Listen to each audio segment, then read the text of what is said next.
வணக்கம். இது ஐபிசி தமிழின் செய்தி நேரம் நேரலை. முதலில் தலைப்புச் செய்திகள்.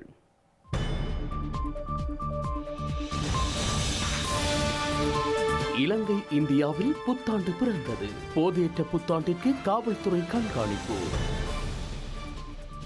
உள்ளூராட்சி தேர்தல் கூட்டணி தொடர்பில் இறுதி தீர்மானம் இல்லை என்கின்றார் மாவை. தமிழர் விடுதலை கூட்டணி இணைவுக்கு தயார். இலங்கை பொருளாதார முன்னேற்றம் அடைகின்றது என்கின்றார் சகான் சோமசிங்க. பணவீக்கம் குறைவதாகவும் தெரிவிப்பு. காங்கேசன்துறை துறைமுகத்திற்கு புதிய அங்கீகாரம். தமிழகத்திற்கான கப்பல் சேவையை விரைவில் ஆரம்பிக்கவும் திட்டம். பாரதிய ஜனதா கட்சி மீது ராகுல் காந்தி கடும் விமர்சனம். தேர்தலை எதிர்கொள்ள ஒன்றிணையுமாறு எதிர்க்கட்சிகளுக்கு. இனி விரிவான செய்திகள். இலங்கை மற்றும் இந்தியா உட்பட்ட அனைத்து ஆசிய பிராந்தியங்களிலும் 2023 புத்தாண்டு பிறந்துள்ளது. இலங்கையின் பொருளாதார நெருக்கடிகளுக்கு மத்தியில் இன்று தலைநகர் கொழும்பு, காலிமுகத்திடல் உட்பட்ட இடங்களில் புத்தாண்டு பிறக்கும் வேளை மக்கள் கூடி நின்று புதிய ஆண்டை வரவேற்றுள்ளனர். சில இடங்களில் வான வேடிக்கைகளும் நடத்தப்பட்டுள்ளன. நாடளாவிய ரீதியில் உள்ள கிறிஸ்தவ தேவாலயங்களில் புத்தாண்டு நள்ளிரவு ஆராதனைகள் இடம்பெற்றிருந்தன. முன்னாள் பாப்பரசர் பெனடிக் என்று மறைந்திருந்த நிலையில் அவருக்கு இந்த ஆராதனைகளில் அஞ்சலி செலுத்தப்பட்டிருந்தது. இலங்கையில் தற்போது போதைப்பொருள் பாவனை அதிகமாக இருக்கும் நிலையில் புத்தாண்டு பிறக்கும் வேளை போதைப்பொருள் பாவனை மற்றும் மது போதையில் வாகனங்களை செலுத்துவதை தடுக்கும் வகையில் காவல்துறையினரின் பாதுகாப்பு இருந்தது. இலங்கையைப் போல இந்தியாவிலும் புத்தாண்டு வரவேற்கப்பட்டுள்ளது. தமிழகத்தின் மெரினா மற்றும் எலியட்ஸ் கடற்கரைகளில் ஆயிரக்கணக்கான மக்கள் கொண்டாட்டத்திற்காக கூடியிருந்தனர். எனினும் பொதுமக்கள் கடலில் இறங்கி புத்தாண்டை கொண்டாடுவதற்கோ அதிகாலை 1 மணியை தாண்டி புத்தாண்டு கொண்டாட்டங்களில் ஈடுபடுவதற்கோ காவல்துறை அனுமதி மறுக்கப்பட்டிருந்தது. சென்னையில் புத்தாண்டு கொண்டாட்டத்திற்குரிய பாதுகாப்பு பணியில் 16,000 காவல்துறையினர் ஈடுபடுத்தப்பட்டிருந்தனர். இலங்கை, இந்தியா ஆகிய நாடுகளுக்கு முன்னர் நியூசிலாந்து மற்றும் ஆஸ்திரேலியாவில் கண்கவர் முறையில் புத்தாண்டு பிறந்திருந்தது. ஐரோப்பிய நாடுகளில் இன்றும் சில மணி நேரத்தில் புத்தாண்டு பிறக்க உள்ள நிலையில் London, Paris, Berlin, Rome, Amsterdam மற்றும் பிரசல்ஸ் உட்பட்ட இடங்களில் கொண்டாட்டங்களுக்காக மக்கள் கூடி வருகின்றனர். இந்த நகரங்களில் இடம்பெற்ற புத்தாண்டு கொண்டாட்ட காட்சிகள் எமது நாளைய பகல் செய்தி அறிக்கையில் இடம்பெறும். உலகில் முதல் நாடுகளாக நியூசிலாந்து மற்றும் ஆஸ்திரேலிய மக்கள் 2023 புத்தாண்டை வான வேடிக்கையுடன் மக்கள் வரவேற்றுள்ளனர். 2 ஆண்டுகளுக்கு பின்னர் கொரோனா தொற்று பரவல் கட்டுப்பாடுகளில் இன்று மக்கள் புத்தாண்டு கொண்டாட்டங்களில் ஈடுபட்டுள்ளனர். புத்தாண்டை வரவேற்கும் வகையில் ஜெர்மனியில் ஐபிசி தமிழ் நடத்தும் உறவின் ஒளி கலை நிகழ்வு நாளை மாலை 4 மணி முதல் நடைபெறவுள்ளது. டாட்முண்ட் நகரில் இடம்பெறும் இந்த நிகழ்வில் புலம்பெயர் தமிழ் கலைஞர்கள் உட்பட பல ஜனரஞ்சக கலைஞர்கள் பங்கேற்று சிறப்பிக்க உள்ளனர்.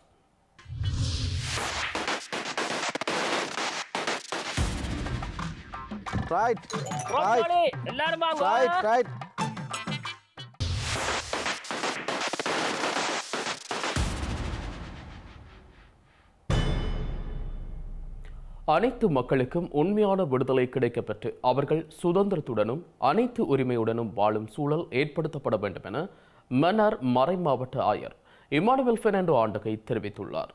மன்னார் மறைமாவட்ட ஆயர் விடுத்துள்ள புத்தாண்டு வாழ்த்துச் செய்தியில் இதனை கூறியுள்ளார்.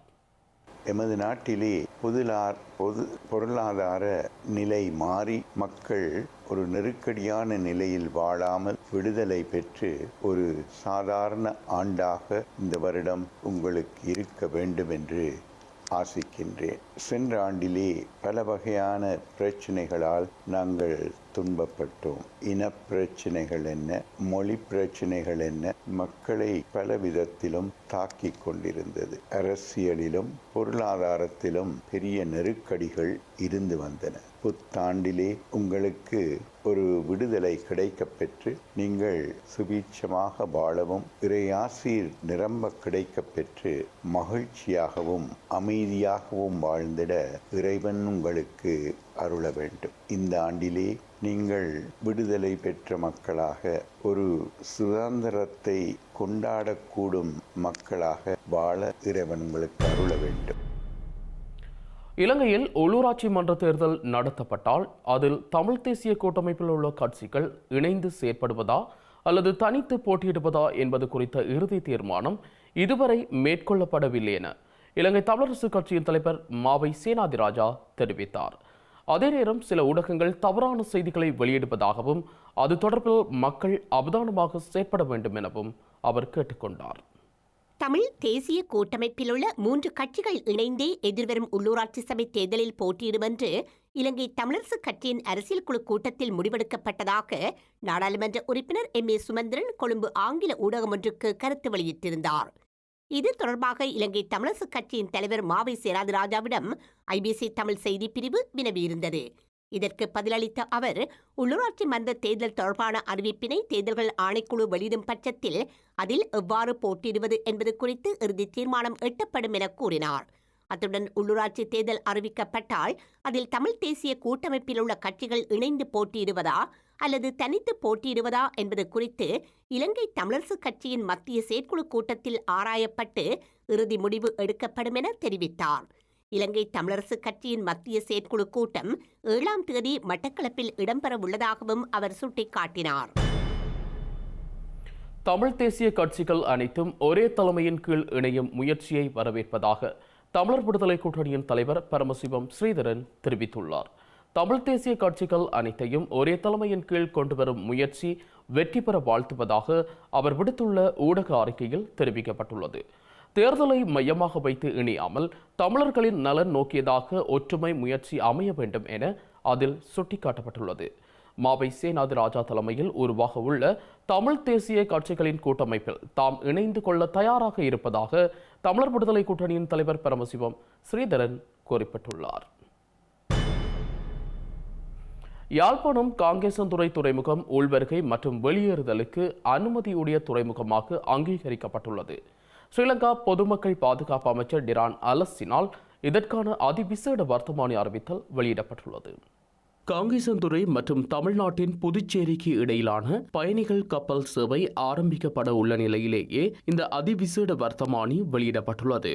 இலங்கைக்கும் இந்தியாவிற்கும் இடையிலான பயணிகள் கப்பல் சேவையை முன்னெடுப்பதற்கு ஸ்ரீலங்கா பாதுகாப்பு அமைச்சு ஏற்கனவே அனுமதி வழங்கியிருந்தது.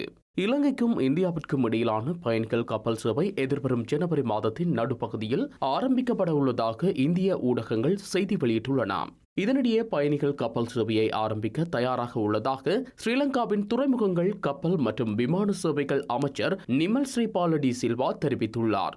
இந்த கப்பல் சேவையை முன்னெடுப்பதற்கு இந்தியா அடுத்த கட்ட நடவடிக்கைகளை மேற்கொள்ள வேண்டியுள்ளதாகவும் அவர் தெரிவித்துள்ளார். எவ்வாறாயினும் ஜனவரி 15ஆம் தேதிக்கு பின்னர் கப்பல் சேவையை முன்னெடுப்பதற்கு எதிர்பார்த்துள்ளதாகவும் நிமல் ஸ்ரீபால டி சில்வா தெரிவித்துள்ளார். அரசாங்கத்தினால் எடுக்கப்பட்ட சவாலான தீர்மானங்கள் காரணமாக பொருளாதாரம் படிப்படியாக ஸ்திரத்தன்மை அடைந்து வருவதாக நிதி ராஜாங்க அமைச்சர் சகான் சேமசிங்க தெரிவித்துள்ளார். அடுத்தடுத்த மாதங்களில் தொடர்ச்சியாக பணவீக்கம் குறைந்திருப்பது பொருளாதாரம் சரியான திசையில் சென்று கொண்டிருப்பதற்கான அறிகுறியாகும் என அவர் சுட்டிக்காட்டியுள்ளார். கொழும்பு நுகர்வோர் விலைச்சுட்டன் அடிப்படையிலான பிரதான பணவீக்கம் கடந்த நவம்பர் மாதம் 61% இருந்த போதிலும் டிசம்பர் மாதம் அது 57.2% குறைவடைந்துள்ளதாக நிதி ராஜாங்க அமைச்சர் குறிப்பிட்டுள்ளார். உணவு பணவீக்கமும் நவம்பர் மாதத்தில் 73.7% இருந்து டிசம்பர் மாதம் 64.4% குறைந்துள்ளதாக ஸ்ரீலங்கா மத்திய வங்கி தெரிவித்துள்ளது. நவம்பர் மாதம் 54.5% இருந்த உணவு அல்லாத பணவீக்கம் டிசம்பர் மாதம் 53.4% குறைந்துள்ளது. அடுத்த சில மாதங்களில் பணவீக்கம் மேலும் குறையும் என எதிர்பார்க்கப்படுவதாக ஸ்ரீலங்கா மத்திய வங்கியின் 2 மூத்த அதிகாரிகள் தெரிவித்துள்ளனர். இந்த நிலையில் 2023ஆம் ஆண்டின் முதல் காலாண்டில் சர்வதேச நாணய நிதியத்திடம் இருந்து பொருளாதார மீட்பிற்கான கடனை பெற முடியும் என அரசாங்கம் நம்பிக்கை கொண்டுள்ளது என ராஜாங்க அமைச்சர் செகான் சேமசிங்க கூறியுள்ளார். சர்வதேச நாணய நிதியத்துடன் ஊழியர் மட்ட உடன்படிக்கை எட்டப்பட்டுள்ள நிலையில் இருதரப்பு கடன் வழங்குநர்களிடம் இருந்து கடன் மறுசீரமைப்புக்கான உத்தரவாதத்தை பெறுவதற்கான பேச்சுக்களை இலங்கை முன்னெடுத்துள்ளது. இலங்கையில் உள்ளூராட்சி மன்ற தேர்தல் தொடர்பான உத்தியோகபூர்வ அறிவிப்பை எதிர்வரும் 5ஆம் தேதி வெளியிடுவதற்கு தேசிய தேர்தல்கள் ஆணைக்குழு உத்தேசித்துள்ளது. இதற்கமைய ஜனவரி மாதம் 3வது வார காலப்பகுதியில் வேட்புமனு தாக்கல் தொடர்பான வர்த்தமானி அறிவித்தலை வெளியிட ஆணைக்குழு தீர்மானித்துள்ளது. கலப்பு மற்றும் விகிதாசார முறைக்கு அமைய உள்ளூராட்சி மன்ற தேர்தல் இடம்பெறும் என அறிவிக்கப்பட்டுள்ளது. அத்துடன் உள்ளூராட்சி மன்ற தேர்தலை எதிர்வரும் பிப்ரவரி மாதம் 25ஆம் தேதி முதல் மார்ச் மாதம் 11ஆம் தேதி வரையிலான காலப்பகுதிக்குள் நடத்த தேசிய தேர்தல்கள் ஆணைக்குழு உத்தேசித்துள்ளதாக தெரிவிக்கப்படுகின்றது. இந்த முறை 2 லட்சம் பேர் புதிதாக வாக்களிக்க தகுதி பெற்றுள்ளனர். உள்ளூராட்சி மன்ற தேர்தல் கடமைகளுக்காக தேசிய தேர்தல்கள் ஆணைக்குழு கடந்த மாதம் தேர்தல் மாவட்டங்களுக்கான தெரிவத்தாட்சி உறுப்பினர்கள் மற்றும் உதவி தெரிவத்தாட்சி உறுப்பினர்கள் ஆணைக்குழு நியமித்திருந்தது. இதேவேளை உள்ளூராட்சி மன்ற தேர்தல் தொடர்பான உத்தியோகபூர்வ தீர்மானத்தை எதிர்வரும் 5ஆம் தேதி வெளியிட ஆணைக்குழு தீர்மானித்துள்ளது. தேர்தல் திகதி அறிவிக்கப்பட்டு 14 அல்லது 17 நாட்களுக்குள் வேட்புமனு தாக்கல் தொடர்பான வர்த்தமானி அறிவிக்கப்பட வேண்டும். இதற்கமைய ஜனவரி மாதம் 3ஆம் வார பகுதியில் வேட்புமனு தாக்கல் தொடர்பான அறிவிப்பு வெளியிடப்படும் என எதிர்பார்க்கப்படுகிறது. இலங்கையில் தேர்தல் வேண்டுமா அல்லது இல்லையா என்பதை மக்கள் தீர்மானிப்பார்கள் எனவும் எந்த தேர்தல் நடைபெற்றாலும் அதனை வெற்றிகரமாக இலங்கை தொழிலாளர் காங்கிரஸ் எதிர்கொள்ளும் என்றும் காங்கிரசின் தவிசாளரும் நுவரெலியா மாவட்ட நாடாளுமன்ற உறுப்பினருமான மருதபாண்டி ரமேஸ்வரன் தெரிவித்துள்ளார். கொட்டக்கலை பகுதியில் இடம்பெற்ற கூட்டம் ஒன்றில் உரையாற்றிய மருதபாண்டி ரமேஸ்வரன் தேர்தலில் தனியாகவா அல்லது கூட்டணியாகவா போட்டியிடுவதா என்பது குறித்து தேசிய சபையே முடிவெடுக்கும் எனவும் தெரிவித்தார். இலங்கையில் கொரோனா தொற்று பரவல் முழுமையாக நீங்கவில்லை எனவும் அனைவரும் அடிப்படை சுகாதார நடைமுறைகளை பின்பற்றுவது அவசியம் என்றும் ஸ்ரீலங்காவின் பிரதி சுகாதார பணிப்பாளர் நாயகம் கேமந்த கேரத் தெரிவித்துள்ளார். அதுடன் கொரோனா நோயாளர்கள் பலர் அடையாளம் காணப்பட்டால் சமூகத்தில் காணப்படாமலும் அவர்கள் இருப்பதாகவும் அவர் தெரிவித்தார். வவுனியா நாம்பன்குளத்தில் தொடர்ச்சியாக கிரவல் எனப்படும் குருணிக்கற்கள் அகழ்வு நடவடிக்கைக்கு எதிர்ப்பு தெரிவித்து போராட்டம் நடத்தப்பட்டுள்ளது. வவுனியா நாம்பன் குளத்தில் குருணிக்கற்கள் அகழப்படுவதனால் மக்கள் அசௌகரியத்திற்குள்ளாகியுள்ளதாக தெரிவித்து இன்று காலை கிராம மக்கள் கவனஈர்ப்பு போராட்டத்தில் ஈடுபட்டனர். எமது கிராம வளத்தை சூறையாடாதே, பிரதேச செயலாளரே மக்களின் வாழ்வை சீரழிக்காதே என தெரிவிக்கும் பதாகைகளையும் தாங்கியிருந்தனர். இதனையடுத்து குருணிக்கற்கள் அகழும் பகுதிக்கு சென்ற கிராமத்தவர்கள் குருணிக்கற்கள் அகழப்பட்ட இடங்களையும் ஊடகங்களுக்கு சுட்டிக்காட்டியிருந்தனர். இப்படி பெரிய கிடங்கா இருந்து ஒன்றுமே செய்யல. அதில் பிள்ளைகள் சின்ன பிள்ளைகள் விளையாட வருங்கள். இந்த கிடங்கடிக்கு கிடங்குக விழுந்தாலும் தெரியாது. மற்றது வீடுகள் டாய்லெட்டுகள் கிணறு எல்லாமே ஊறி பாஞ்சு ஒரே ஊற்று தண்ணியாக இருக்குது. மற்றது மாடு கண்டுகள் வளர்க்க இயலாது. இப்படி கிடங்குகளில் விழுந்து செத்து போடும். ஏற்கனவே விழுந்து செத்து இருக்குது இந்த கிடங்குக்குள்ள. அப்படியெல்லாம் நடக்குது. அப்போ ஒன்றுமே நாங்கள் செய்யலை. இந்த கிடங்கை மூடி தர சொல்லி நாங்கள் இருக்கிற மாதிரி. செய்திகளின் நிறைவாக மீண்டும் தலைப்புச் செய்திகள். அங்கீகாரம், தமிழகத்திற்கான கப்பல் சேவையை விரைவில் ஆரம்பிக்கவும் திட்டம். பாரதிய ஜனதா கட்சி மீது ராகுல் காந்தி கடும் விமர்சனம். தேர்தலை எதிர்கொள்ள ஒன்றிணையுமாறு எதிர்க்கட்சிகளுக்கு அழைப்பு.